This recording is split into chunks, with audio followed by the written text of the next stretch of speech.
I remember the day I first stepped foot inside the old Texas State Penitentiary.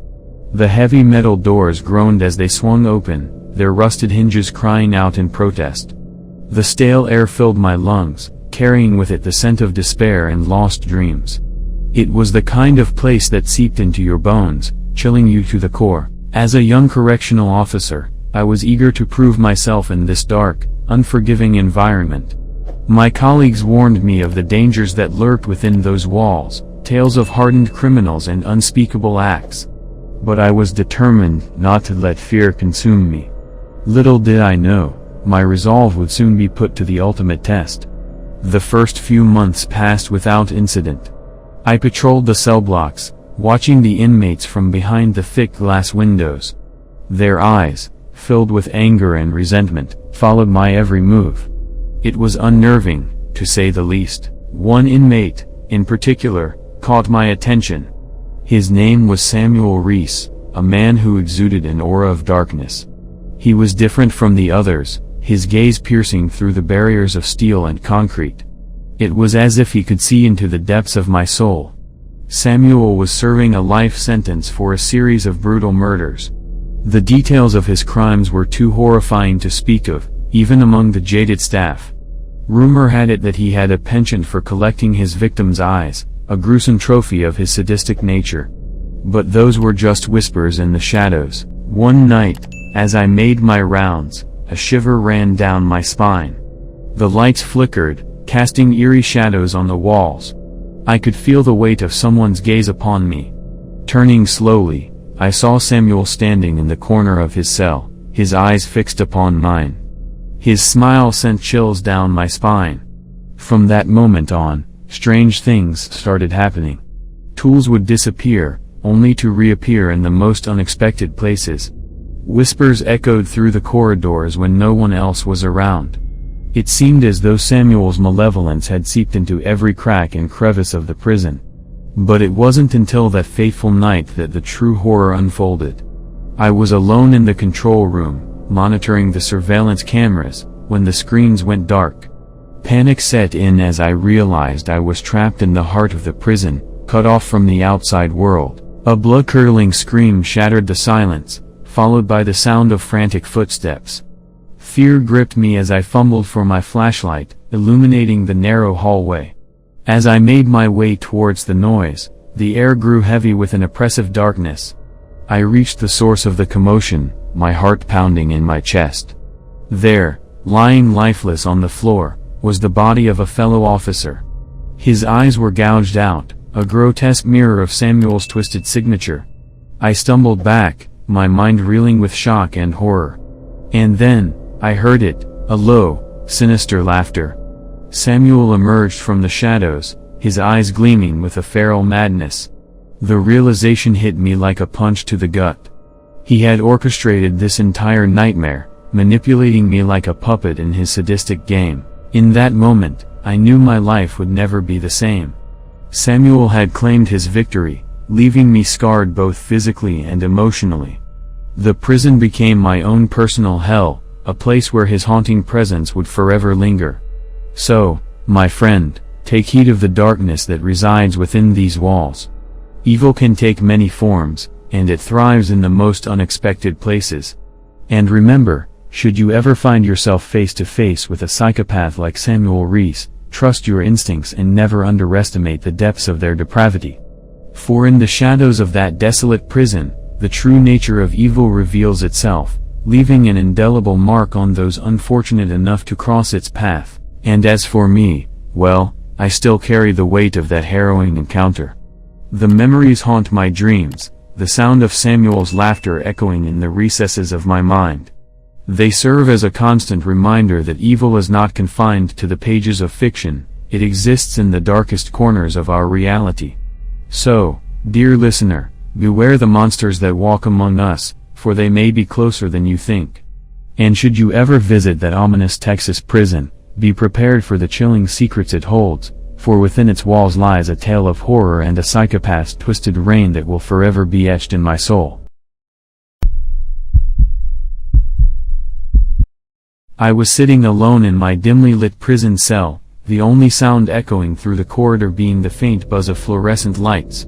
Texas was known for its tough prisons, and this one was no exception. The air was heavy with a mixture of despair and desperation, with the occasional burst of madness from the deranged souls behind these bars. I had been in this place for years, paying for a crime I had committed in a moment of blind rage. The days blended together, a monotonous blur of routine and solitude. But tonight, something was different. There was an eerie stillness in the air that sent shivers down my spine. As I lay on my cot, staring at the cracked ceiling, a low whisper reached my ears. At first, I dismissed it as my mind playing tricks on me, a hallucination brought on by the loneliness of my confinement. But the whisper persisted, growing louder and more distinct with each passing second. I sat up, my heart pounding in my chest, and glanced around the cell. My eyes settled on a small crack in the wall, barely visible in the dim light. The whispers seemed to be emanating from there, as if some sinister force was trying to communicate with me. Curiosity and fear battled within me, but the need to know overpowered any sense of self-preservation. I approached the crack cautiously, placing my ear against it. The whispers grew louder, now accompanied by a cold breeze that sent chills down my spine. "What do you want?" I whispered, my voice barely audible. A deep, guttural laughter filled the air, chilling me to the core. "Oh, my dear inmate, I only want one thing," a voice responded, dripping with malevolence. "I want to play." My blood ran cold as I stumbled backward, disbelief and terror warring within me. How could someone be on the other side of that wall? I was surrounded by concrete and steel, and there was no way anyone could have breached it.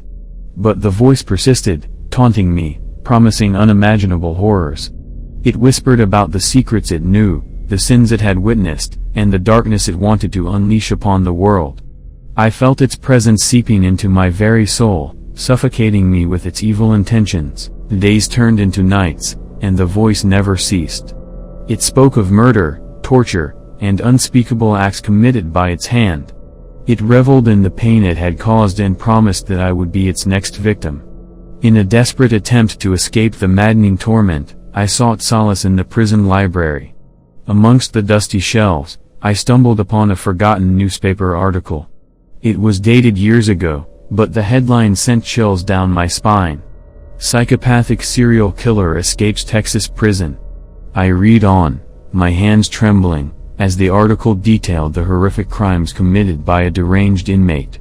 His victims had been found dismembered, their bodies arranged in grotesque displays of sadistic artistry. Suddenly, it all made sense. The voice, the whispers, the chilling laughter. The psychopath had somehow found a way to communicate with me through the crack in the wall. His twisted game was meant to break me, to push me over the edge into madness. As realization dawned upon me, I knew I had to fight back. With newfound determination, I sought help from the prison guards. They were skeptical at first, dismissing my claims as delusions of a troubled mind. But when they investigated the crack in the wall, their skepticism turned to horror. Behind that crack lay a hidden compartment, a secret space where the psychopath had been hiding all along. He was captured once again, his reign of terror brought to an end. The prison authorities were shocked by the revelation, realizing that their security measures had been compromised by the cunning and resourcefulness of the psychopath.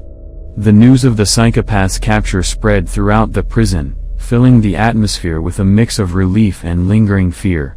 In the aftermath, the guards tightened security, determined to prevent such a nightmare from ever happening again. As for me, the experience left an indelible mark on my soul. I became hyper-aware of the darkness that can reside within human beings, even within the confines of a prison.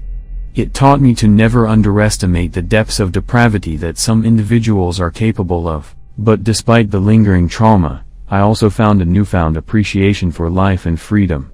Every day, as I looked out of my cell window, I saw the sun's rays peeking through the barred window, reminding me that there was still hope beyond those walls. In time, my sentence came to an end, and I stepped out of that prison a changed person. The horrors I had witnessed would forever haunt me, but they also served as a constant reminder to cherish the moments of peace and sanity in this unpredictable world. The psychopath's twisted game had tested my resilience and challenged my sanity, but it had also awakened a strength within me that I never knew existed.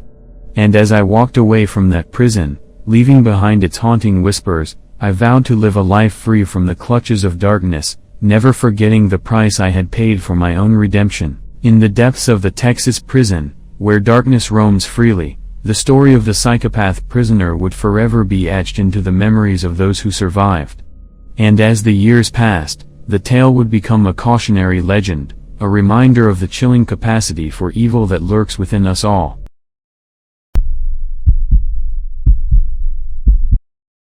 I remember the day I first stepped foot into the Texas State Penitentiary, a place that sent shivers down my spine. The heavy iron gates clanged shut behind me, and I was engulfed in a world of despair. The gloomy atmosphere hung in the air, and the sound of footsteps echoed ominously through the long, dimly lit corridors. I was assigned to Cell Block C, home to the most dangerous criminals in the state. The harsh fluorescent lights flickered intermittently, casting eerie shadows on the peeling walls. The air was thick with a mixture of sweat and desperation. It was a place where hope seemed to wither away, leaving only darkness in its wake. As the days turned into weeks, I grew accustomed to the routine. The monotonous clang of cell doors being locked and the constant buzz of distant conversations became the soundtrack of my existence. But there was something unsettling about the silence that permeated the halls at night, broken only by the occasional distant wail or deranged laughter. It wasn't long before I started hearing whispers among the inmates. They spoke of a man, a psychopath lurking within the prison's walls. They said he had an insatiable hunger for violence, and his sinister presence sent shivers down their spines. They called him the Phantom because he seemed to move through the shadows, leaving behind a trail of fear and blood. The stories intrigued me, and I couldn't help but be drawn into the mystery of this enigmatic figure. I began to investigate, searching for any clues that would lead me to him. Small details emerged, like whispers in the wind.